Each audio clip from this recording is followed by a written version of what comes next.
Գյուրջան Կասկադ 60 ամիս փուլային վճարում բազմաթիվ առավելություններ։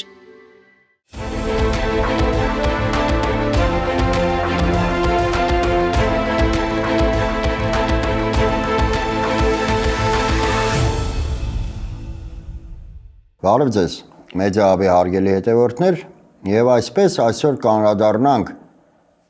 մի երևույթի, մի գործընթացի, որի նախադեպը դեռևս նորանկախ Հայաստանի Հանրապետությունում չի եղել։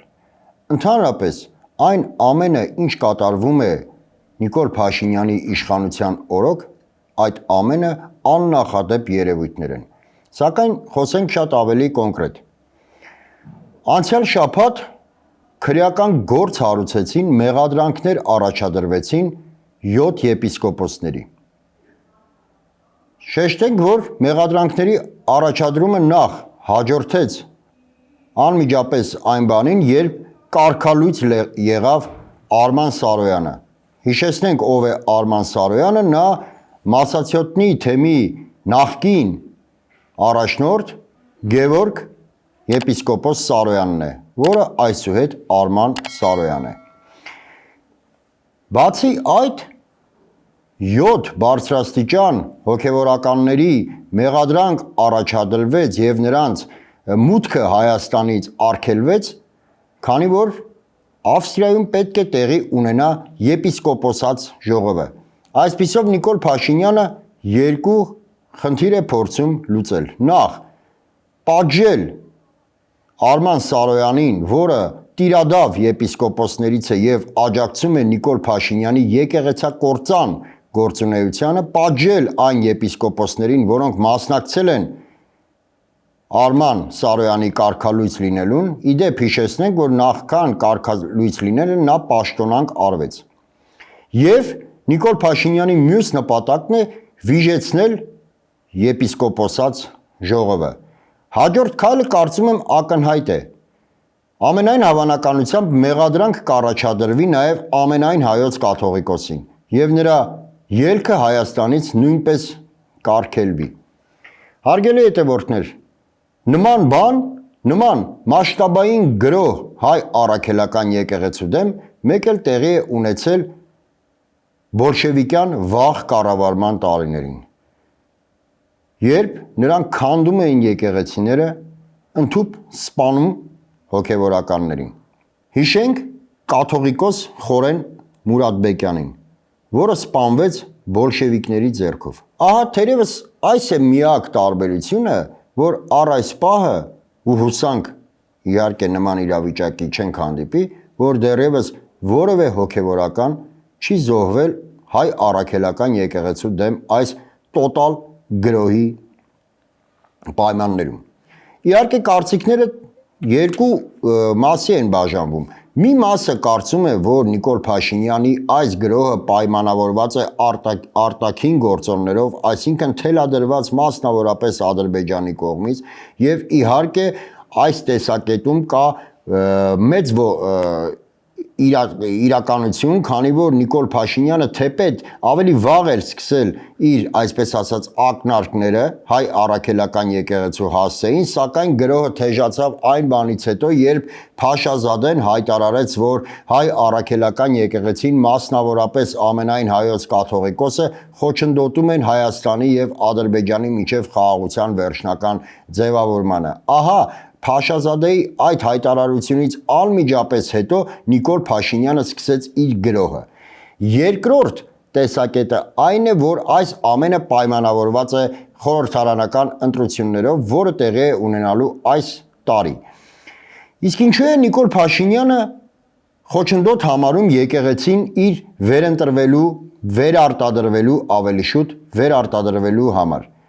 Թեպետ չեմ բացառում, որ երկու տեսակետներն էլ կարող են իրականությանը համապատասխանել, թե արտաքին թելադրանքով այն պայմանավորված լինի, թե ներքին քաղաքականությամբ, այսինքն թիրախը լինի խորհրդարանական ընտրությունները։ Հարգելի հետևորդներ, Նիկոլ Փաշինյանը ստեղծել է իրական Հայաստան կեղծ գաղափարախոսությունը։ Նա արհեստական բաժանում է առաջացրել պատմական ու իրական Հայաստանների միջև արհեստական շեշտում եմ եւ ընտրել իրական Հայաստանը։ Իրական Հայաստան այդ կեղծ գաղափարախոսությունից ամբողջովին բացակայում են մեր ազգային արժեքները, չկա որևէ ազգային երազանք, չկա որևէ ազգային նպատակ, չկա որևէ ազգային հիշողություն, պատմական հիշողություն, առհասարակ ամեն ինչը միտված է ընդամենը կենցաղին։ Եվ հենց այդ համատեքստում էլ Նիկոլ Փաշինյանը մոգոնել է մի տխմար, այսպես ասած, թեզ,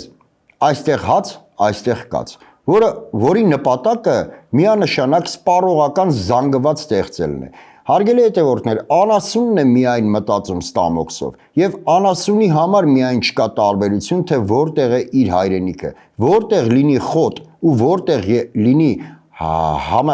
հարաբերական անվտանգություն, անասունը այդ հատվածը կհամարի իր հայրենիքը։ Սակայն մարդը անասունից տարբերվում է նաև արժեքների կրմամբ։ Մարդը միայն իր ստամոքսի գերին չէ, մարդը ունի նաև հոգևոր պահանջմունքներ, մարդը ունի պատմական ու ազգային հիշողություն, ազգային երազանքներ։ Սակայն այդ ամենը չեն տեղավորվում Նիկոլ Փաշինյանի իրական Հայաստան այդ կեղծ գաղափարախոսության մեջ։ Իսկ եկեղեցին հենց այդ արժեքների կրողներից մեկն է, ամենակարևորագույն մեր ազգային հենասյուներից մեկը։ Հենց եկեղեցին է բավականին հաճախ բարձրացնում Արցախի ու արցախցիների վերադարձի իրավունքը, որը Նիկոլ Փաշինյանի համար տաբու է։ Հենց եկեղեցին է կրում պատմական մեր հիշողությունը, որը Նիկոլ Փաշինյանը այդպես համառորեն փորձում է ջնջել։ Հենց եկեղեցին է մարմնավորում մեր ազգային արժեքները, որը Նիկոլ Փաշինյանի համար խորթ է եւ դրանք ամենևին տեղ չունեն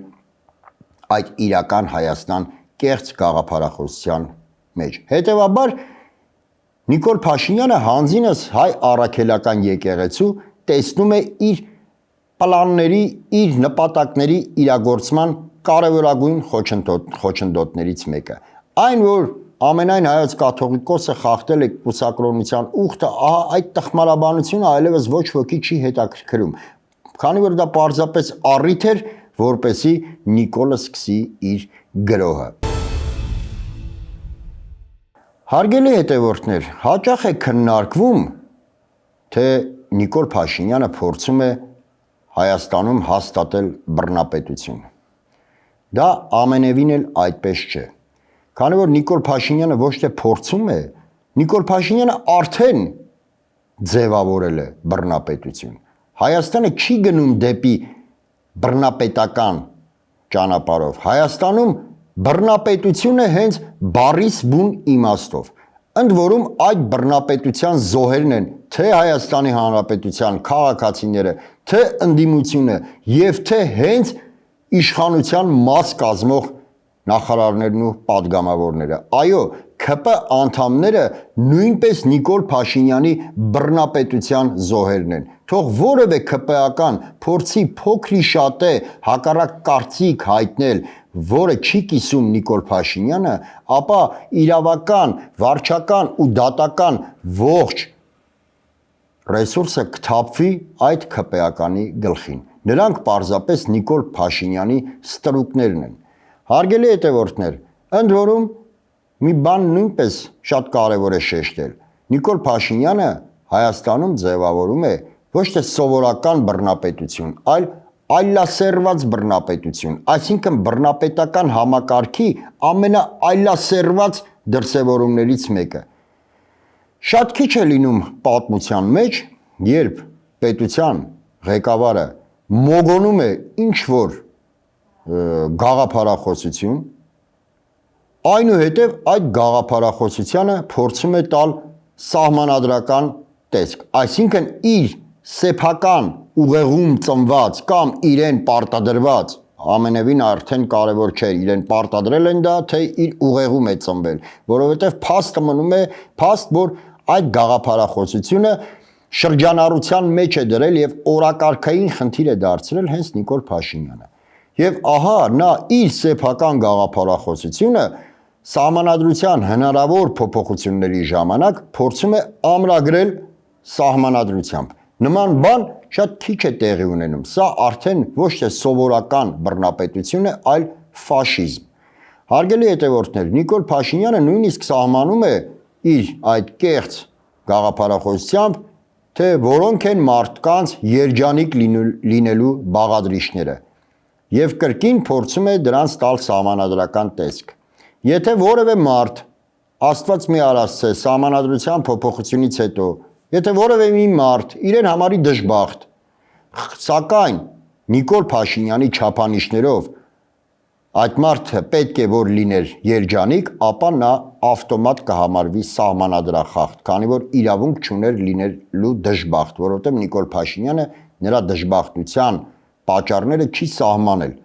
Հարգելի հետևորդներ, եթե Նիկոլ Փաշինյանի կեղծ գաղափարախոսությունը իր տեղը գտնի սահմանադրությունում,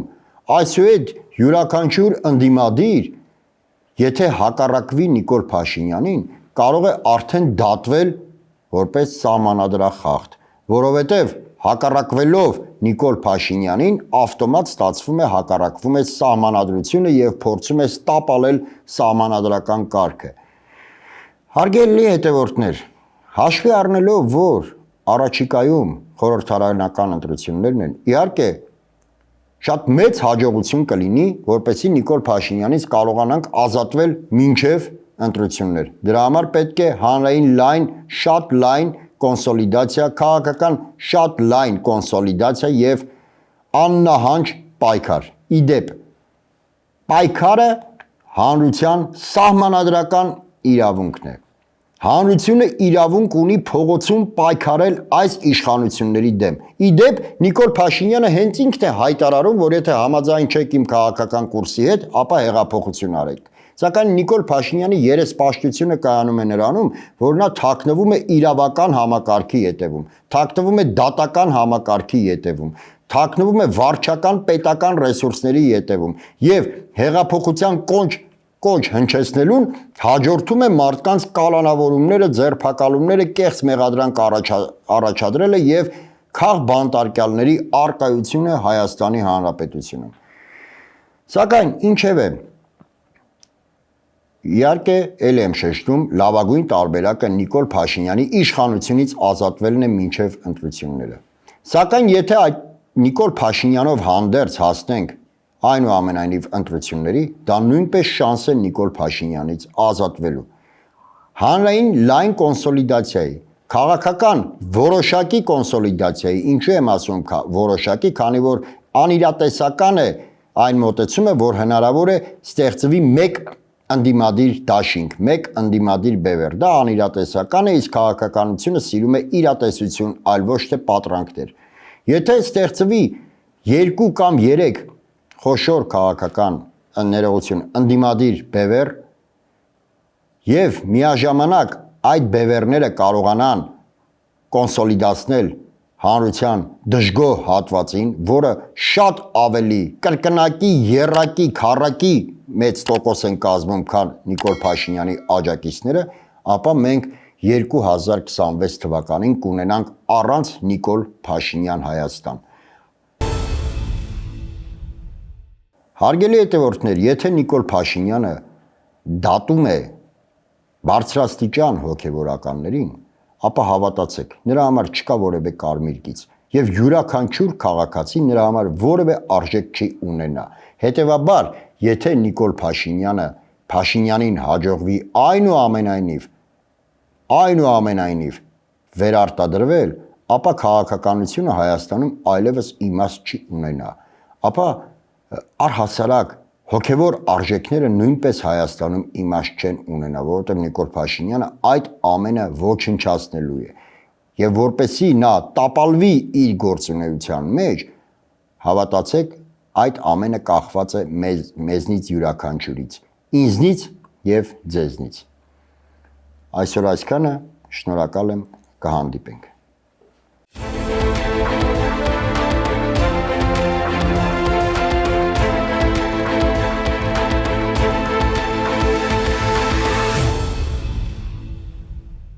Գյուրջան Կասկադ 60 ամիս փուլային վճարում բազմաթիվ առավելություններ։